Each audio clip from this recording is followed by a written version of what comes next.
इस मूवी में दो कैरेक्टर हैं, जो और एमिली। ये दोनों हस्बैंड वाइफ होते हैं और ये दोनों डॉक्टर होते हैं। तो जब मूवी स्टार्ट होती है और हमें दिखता है कि एमिली जो होती है वो घर वापस आने की कोशिश कर रही है। जो उसे कॉल पर बोल रहा है कि तुम क्या बॉर्डर पर आ सकती हो। अब जो वहाँ काम कर रही होती है वहां पे जंग छिड़ चुकी होती है। एमिली डॉक्टर होती है और आदिवासी लोगों की हेल्प कर रही होती है। तो वहां वो गई हुई होती है और वहां जंग छिड़ गई होती है। इसी वजह से उसे अब फिर से घर वापस आना होता है। उसे पता नहीं होता कि कैसे वो घर आ सकती है। जो भी उसके पास जाने का ट्राई करता है पर उसका वीसा नहीं होता तो जा नहीं पाता। फिर एमिली जो को कहती है कि मैं अब बस पर चढ़ रही हूँ, मुझे पता नहीं कि मुझे वो कहाँ लेकर जा रहे हैं। फिर हमें दिखता है कि जिस बस में एमिली चढ़ गई थी उस बस का एक्सीडेंट हो जाता है। फिर हमें डायरेक्टली एमिली का फ्यूनरल दिखाया गया है, जो उसमें ग्रीव कर रहा होता है। जहाँ एमिली मर चुकी होती है वहाँ कुछ दिनों के बाद जो पहुंच जाता है। एमिली की बॉडी अभी तक उन्हें मिले नहीं होती, तो इसलिए वो वहां होता है। वहां का जो ऑफिसर होता है उसे कहता है कि बॉडी हमें मिलने नहीं वाली, यहाँ का फ्लो बहुत ही ज्यादा है और पानी में वो गिर चुकी थी। बस भी 10 फीट पानी में ही है, इसलिए इम्पॉसिबल है। जो जिद पर अड़ा हुआ होता है, जब तक मुझे बॉडी नहीं मिल जाती तब तक मैं जाने ही नहीं वाला, ऐसा उसे कह रहा होता है।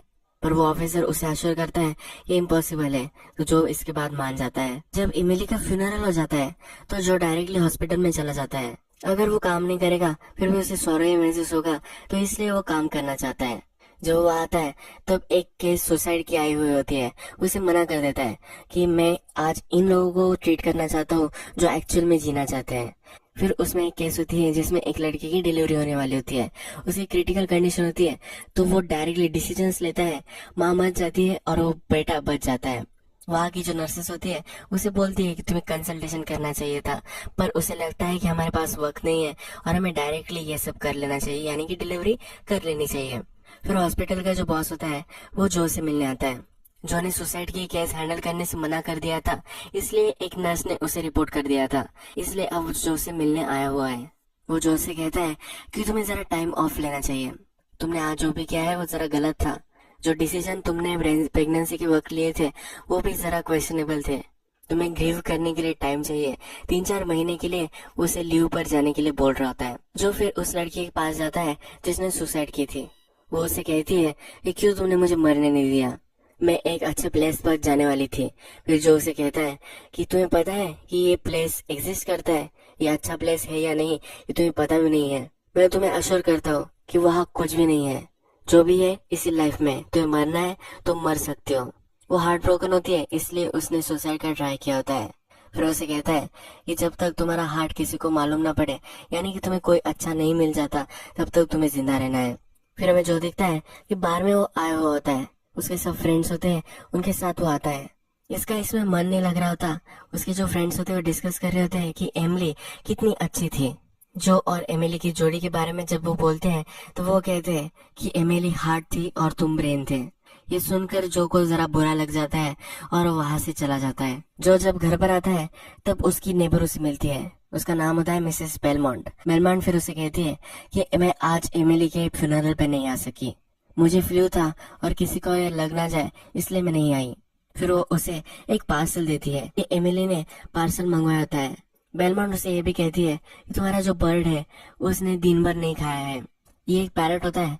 तो फिर जो उसे कहता है ये जो पैरट है ये हमसे ज्यादा जीने वाला है, इसे कोई भी प्रॉब्लम नहीं आएगा। घर में आकर जो जब इस पार्सल को खोलता है तो उसमें ड्रैगन फ्लाइज होते हैं। ये एक डेकोरेशन के ड्रैगन फ्लाइज होते हैं। एमिली प्रेग्नेंट होती है और अब उन्हें बच्चा होने वाला है, इसलिए उन्हें उसने ड्रैगन फ्लाइज मंगवाए होते हैं। जो को फिर उन दोनों की ट्रिप याद आती है। तो लेट के साइड में लेटे हुए होते हैं और तो डिस्कस कर रहे होते हैं। तो डिस्कस कर रहे होते हैं कि आफ्टर लाइफ में हम क्या बनेंगे। जो कहता है कि मैं ईगल बनूंगा।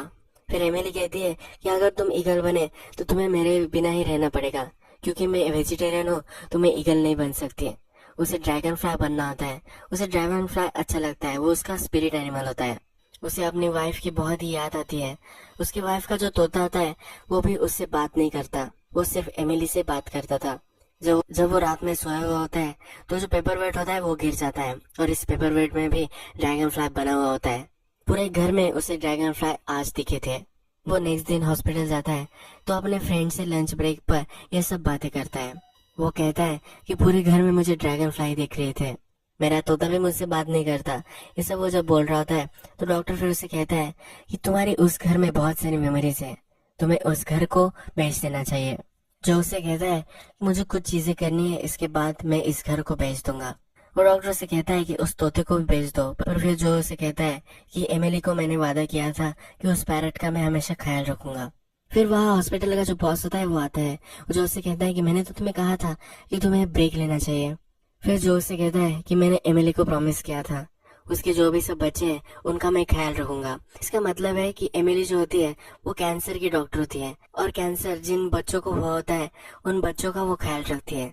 तो जो भी उन बच्चों का ख्याल रखने वाला होता है, फिर हॉस्पिटल का जो बॉस होता है वो भी इस चीज के लिए मान जाता है। फिर जो एमिली जिस वार्ड में काम करती थी वहां पहुंच जाता है।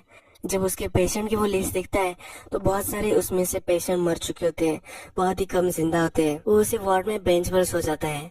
वो जाग जाता है जब उसे एक पुकार सुनाई देती है। उसका नाम कोई ले रहा है ऐसा उसे लग रहा होता है। जब वो देखता है तो एक बच्चा अनकॉन्शियस होता है और उसे सब ऑपरेशन थिएटर में ले जा रहे होते हैं।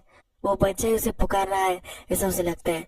वो बच्चे के पास पीछे पीछे जाता है तो बच्चा अनकॉन्शियस होता है और उसका हार्ट स्टॉप हो जाता है।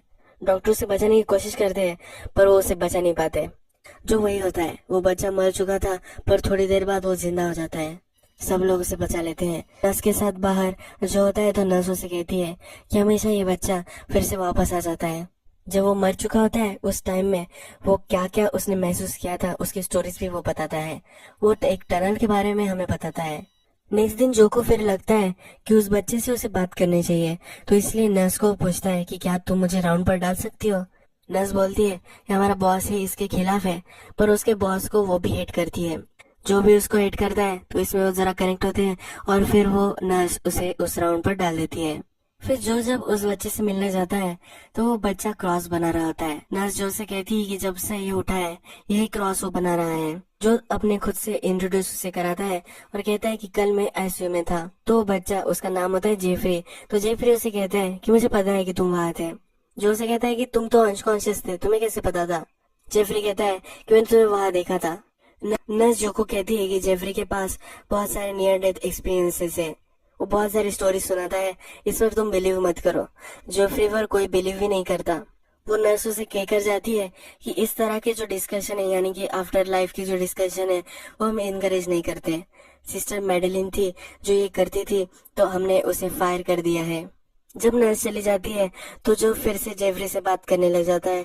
तो जेफरी से वो पूछता है कि तूने मुझे कैसे देखा था। तो जेफरी बोलता है कि मैंने तुम्हें देखा था पर मैं सीलिंग पर था, यानी कि वो अपनी बॉडी से निकल चुका था, उसकी सोल चली गई थी और उसने उसे देखा था। जो उस पर बिलीव नहीं करता तो वो ये भी बताता है कि तुम्हारी टाई अलग थी। उसके बाद वो उसे कहता है कि तुम्हारे सर पर एक बॉल्ड स्पॉट है। जो जब अपना नाम उसे बताता है तो वो बच्चा उसे कहता है कि क्या तुम इमिली के जो हो। जो हैरान हो जाता है और पूछता है कि तुम्हें ये कैसे पता। तो वो कहता है कि मैं इमिली से मिला था जब मैं कल चला गया था, और जब मैं रेनबो में था तब मैं उसे मिला था। मैं बह जाने वाला था, मैं इस दुनिया से चले जाने वाला था, पर एमिली ने मुझे रोक लिया। उसने मुझे तुम्हारे बारे में बताया है। उसने मुझे तुम्हें मैसेज देने के लिए भी कहा था, पर अब ये मैसेज वो भूल चुका होता है। जो उससे याद कराने के लिए बोलता है पर वो याद नहीं कर पाता। ये सब चल रहा होता है तो जेफरी के फादर वहाँ आते हैं। जेफरी के फादर फिर उसे पूछते हैं कि क्या तुम्हारे सर पर जो बॉल्ड स्पॉट है इसके बारे में इसने तुम्हें बोला है। तो जो हैरान होता है, जो को लगता है कि इसे कैसे पता। तो फिर उसके फादर उसे कहते हैं यहाँ एक मिरर है। वो मिरर उसे दिखाते हैं जिससे किसी का भी बॉल्ड स्पॉट उन्हें दिख सकता है। जेफरी के फादर भी जेफरी को बिलीव नहीं करते। उन्हें लगता है कि ये कुछ भी ट्रिक वगैरह कर रहा है, उसे सिर्फ टीवी पर आना है इसलिए ये सब कर रहा है, ऐसा उसे फादर को लगता है। फिर जो वहां से चला जाता है। जो जब वहां से बाहर निकलता है तब और एक बच्चे के आईसीयू में देखता है तो वहां भी वो साइन ही बना हुआ होता है जो जेफरी ने बनाया होता है। जो रात में अपने फ्रेंड के साथ डिनर करता है तो जो भी किस्सा उस बच्चे के साथ उसका हुआ होता है वो डिस्कस करता है। उसकी एक फ्रेंड उसे एक लेडी से इंट्रोड्यूस कराती है। वो उसे कहती है कि एक ग्रीफ काउंसलर है जो के लिए वो उसे रिकमेंड कर रहे होते हैं। जो को फिर कॉल आता है और वो वहां से चला जाता है। तो जो काउंसलर होती है वो वहां आकर उसे बात करती है। वो काउंसलर फिर उसे कहती है कि जो भी तुम महसूस कर रहे हो, तुम्हें लग रहा है कि एमिली तुमसे बात करना चाहती है, ये सब एक फॉर्म ऑफ तुम्हारी ग्रीव ही है। तुम एंगर महसूस कर रहे हो इसीलिए तुम्हें ये सब लग रहा है। जो भी चिढ़ जाता है, जो बोलता है कि मुझे किसी की जरूरत नहीं है, क्या मैं फील कर रहा हूँ ये बताने के लिए। मैं जो भी सब चीजें महसूस कर रहा हूँ मुझे पता है कि मैं क्या महसूस कर रहा हूँ। उसे एंगर महसूस हो रहा होता है, उसे ग्रीव महसूस हो रही होती है। फिर वो वहां से चला जाता है। फिर नेक्स्ट दिन में हमें दिखता है कि रात में जो हॉस्पिटल पहुंच चुका है वो अब नेक्स्ट बच्चा जो होता है जिसके रूम में उसे वो साइन दिखा था वहां आ चुका है। वहां अपने आप को इंट्रोड्यूस कराते हुए बच्चा बोलता है कि मैं तुम्हें जानता हूँ। वो उसे साइन के बारे में पूछता है, जो कहता है कि मैं तुम्हारे वर्क जो था वो एडमायर कर रहा था, यानी कि जो साइन उसने बनाया होता है उसे वो एडमायर कर रहा था, ऐसा उसे बोलता है। तो वो जो ऐसे से पूछता है कि तुम मुझे कैसे जानते हो। वो बच्चा कहता है जब मैं कोमा में था तो मुझे एक लेडी मिली थी, उसने मुझे तुम्हारे बारे में बताया था, तुम्हारी इमेज मेरे माइंड में उसने डिस्टिल की थी। उसने मुझे बताया था कि तुम मुझसे मिलने आओगे, वो तुम्हें कहीं ले जाना चाहती है। वो उसे पूछता है कि मुझे कहाँ जाना है। तो बच्चा बोलता है कि जो क्रॉस बनाया होता है वहाँ उसे जाना होता है, रेनबो में उसे जाना होता है। फिर जो उससे कहता है कि उस लेडी को तुम कैसे जानते हो। वो कहता है कि कोमा में जब था वो वहाँ मुझे मिली थी, और जब मैं यहाँ इस हॉस्पिटल में पहुंच चुका हूँ तब उसकी इमेज मुझे दिखी थी, वो यही हॉस्पिटल में डॉक्टर थी, ऐसा उसे बताता है। फिर वो उससे कहता है कि तुम्हें रेनबो में जाना है। ये बच्चा कुछ स्पेसिफिक नहीं होता पर वो उसे ज्यादा हेल्प भी नहीं कर सकता। फिर जो नर्स के पास जाता है, नर्स से वो पूछता है कि क्या ये बच्चा मेरी वाइफ का पेशेंट था। तो नर्स बोलती है कि तुम्हारी वाइफ जब मर चुकी थी उसके बाद ही आया था। जो जब घर आता है तब उसने अपने नेबर को बुलाया होता है। उसके नेबर को ये सब बोल रहा होता है कि कैसे वो बच्चे उससे कम्युनिकेट कर रहे हैं, वो सब जो उसे जो महसूस हो रहा है उस बारे में बोल रहा होता है। वो नेबर उसे कहती है कि ये जो तुम्हें लग रहा है ये सब तुम्हें गलत लग रहा है, ये सब तुम इमेजिन ही कर रहे हो। ये जो नेबर होती है उसकी बेटी भी मर चुकी होती है, इसी वजह से वो दोनों कनेक्ट कर रहे होते हैं। उसे कहती है कि जब मेरी बेटी मरी थी तो मुझे भी ये सब लग रहा था, तुम्हें जरा टाइम ऑफ लेना चाहिए, तुम्हें कहीं नए प्लेस पर जाकर हॉलिडे करना चाहिए। जो के फ्रेंड स्कीइंग के ट्रिप पर जाने वाले हैं और जो को भी जाना होता है पर उसने पोस्टपोन किया होता है, पर अब वो फिर से जाने वाला होता है। जो को एमिली का और एक पार्सल आया होता है, वहाँ एमिली की फोटोज होती है जहाँ वो लोगों को हेल्प कर रही होती है, आदिवासी लोगों को हेल्प कर रही होती है, वहाँ की ये फोटोज होती है। वहाँ बच्चों के साथ वाटरफॉल के पास बहुत सारी इमेजेस उसकी होती है। ये सब जो इमेजेस वो देख रहा होता है उसके बाद उसे ड्रैगन फ्लाई दिखती है, वो उसे इग्नोर कर देता है और फिर वो सोने चला जाता है। वो जब सोने चला जाता है तब तूफान आ जाता है, सब खिड़कियां वगैरह ओपन हो जाती है। उसका जो पैरेट होता है वो हमेशा जब एमिली घर पर आती थी तब एमिली घर पर आई है ऐसा अनाउंस करता था, तो पैरेट बोलने लग जाता है। तो जो ये देखने के लिए नीचे आता है तो वो पैरेट यहाँ वहाँ उड़ने लग जाता है, घर को वो तहस नहस करने लग जाता है और वो वहीं पड़ जाता है। तब जो खिड़कियां वगैरह बंद कर रहा होता है तो उसे एमिली की एक झलक दिखती है, वो डर जाता है। वहां से वो फिर घर से निकल जाता है। वो अपने नेबर को भी कॉल कर देता है और जो भी कुछ होता है वो उसे बता देता है। वो नेबर उस पैरेट का केयर करने के लिए वहां चली जाती है। फिर जो हॉस्पिटल में आता है, हॉस्पिटल में होता है तो वो जेफरी के बेड तक आता है, पर जेफरी अपना स्कैन वगैरह करने के लिए नीचे गया होता है। तो उसका बॉस से उसे मिल जाता है। उसका बॉस फिर उसे कहता है कि जब तुम उस बच्चे से मिलने कल आए थे तब उसके बाद उसकी कंडीशन बहुत ही खराब हो चुकी थी, तुमने उसे डिस्टर्ब कर दिया था।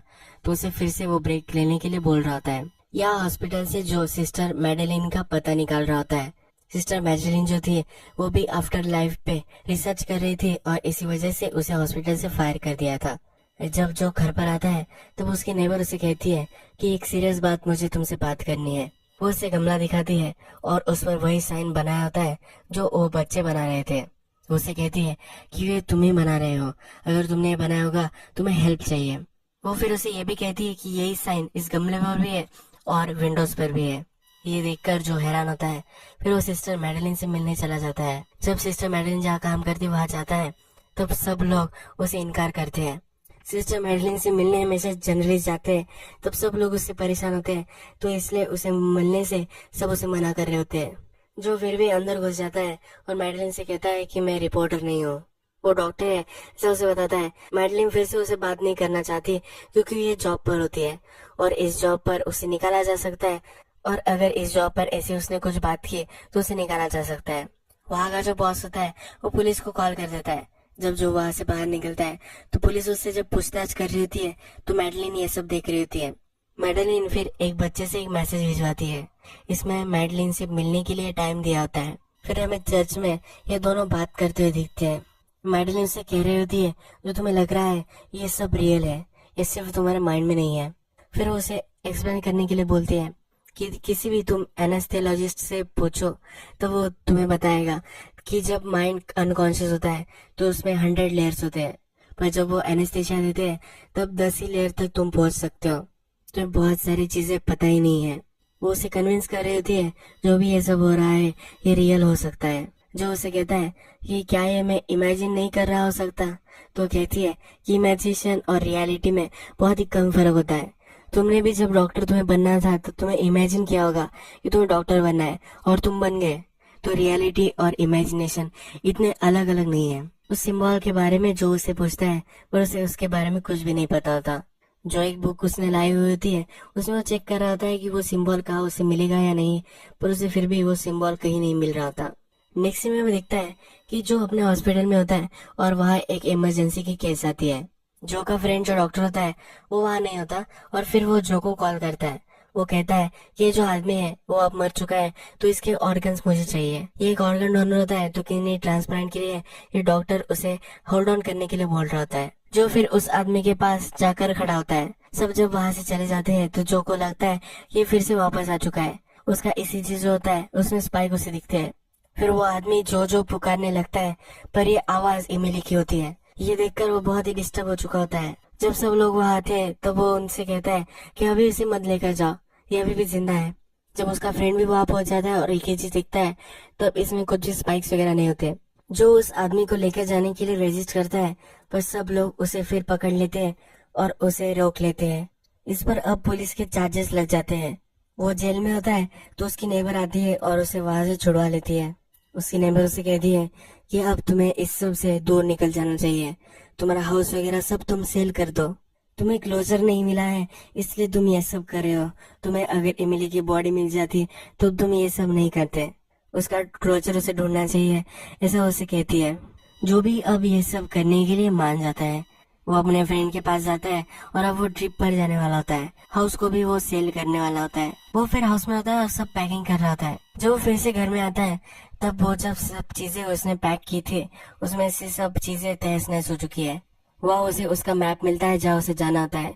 इस मैप को ओपन कर लेता है और इस मैप में फिर उसे वो साइन दिख जाता है जो वो बच्चे बना रहे थे। फिर वो अपने इंस्ट्रक्टर को कॉल लगाता है, उससे पूछता है कि साइन क्या है।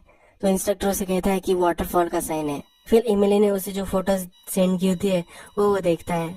इस फोटोज में भी वाटरफॉल होता है और उसे रेनबो भी वहाँ देखता है। अब उसे पता चल जाता है कि वो सही डायरेक्शन में जा रहा है, उसे फॉलो करना चाहिए। फिर वो उस जगह पहुंच जाता है जहाँ एमिली थी। वहाँ एक फ्लाइट हायर कर लेता है जहाँ से वो एमिली जहाँ थी वहाँ वो पहुंच सके। जब वो फ्लाइट में होता है तो ये पायलट उसे उस एक्सीडेंट के बारे में कहता है। वो उसे कहता है कि बहुत सारी बॉडीज शोर तक आ चुकी थी। एक गांव है जहाँ तक ये पहुंच चुकी थी। इस गांव की कनेक्टिविटी पूरे अब वर्ल्ड से नहीं है। फ्लड ने सब बर्बाद कर दिया था और जो बॉडीज उन्होंने अब गाड़ी हुई होती है वो जो को देखनी होती है। वहाँ के लोकल से बात करने के लिए पायलट को उसने लाया हुआ होता है। वो पायलट फिर इन लोगों को बताता है कि इसको उसकी वाइफ की बॉडी देखनी है तो वो लोग मान जाते हैं। ये लोग फिर ये आदिवासी लोग उसे कहते हैं कि हम तुम्हें जहाँ उसे गाड़ा है वो जगह तो देख सकते हैं पर हम तुम्हें गांव तक नहीं ले जा सकते, ये रिस्ट्रिक्टेड होता है। फिर ये सब लोग वहां जाते हैं। जो जब वहां होता है तब उसे वाटरफॉल दिखता है।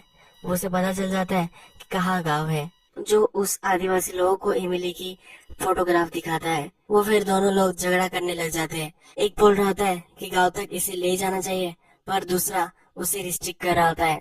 जो को वाटरफॉल दिख रहा है तो वो डायरेक्टली वहां से भागने लग जाता है।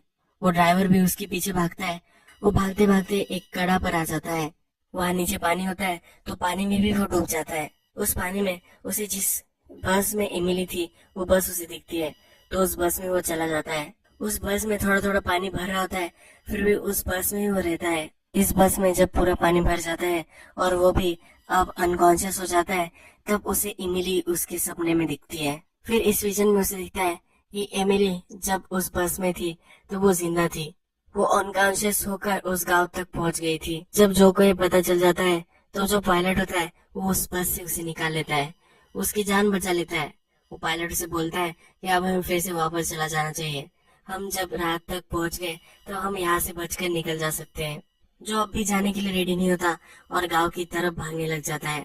वो पायलट भी उसका पीछा करता है, क्योंकि ये पायलट अगर अकेला गया तो उसका लाइसेंस जो है वो छीन लिया जा सकता है।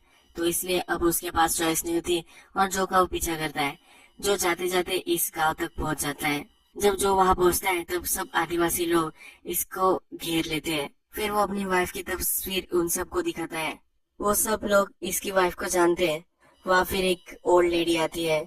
उससे कहती है कि हम तुम्हारी वाइफ को जानते थे, ये हमें क्योर करने के लिए, हमें हेल्प करने के लिए यहाँ आई थी। जब एक्सीडेंट हुआ था तब ये फिर से इस गांव में आ चुकी थी। फिर वो उसे एक हट में लेकर जाते हैं। जब जो उस हट में जाता है तो हमें दिखता है कि एक करीब होती है और वहाँ एक बच्ची होती है। ये जो की बच्ची होती है, उस बच्ची पर बॉडी मार्क होता है और वो ड्रैगन फ्लाई का होता है। एमिली जो थी उस पर भी ड्रैगन फ्लाई का ही बर्थ मार्क था। फिर वो अपने बच्चे को गोद में उठाता है और वाटरफॉल को देखने लग जाता है। फिर वो हमसे कहता है कि एमिली हमेशा मुझे फेथ रखने के लिए बोलती रहती थी। जब वो जिंदा थी, जो मैसेज मुझे देना चाहती थी कि हमेशा मुझे फेथ रखनी है, मुझे बिलीव करना है, तो मुझे डेथ में भी वो सिखा कर चली गई। फिर हमें दिखता है कि उसकी बच्ची जरा बड़ी हो चुकी है और उससे वो खेल रहा है। वो बहुत ही खुश होता है। यही ये मूवी खत्म हो जाती है।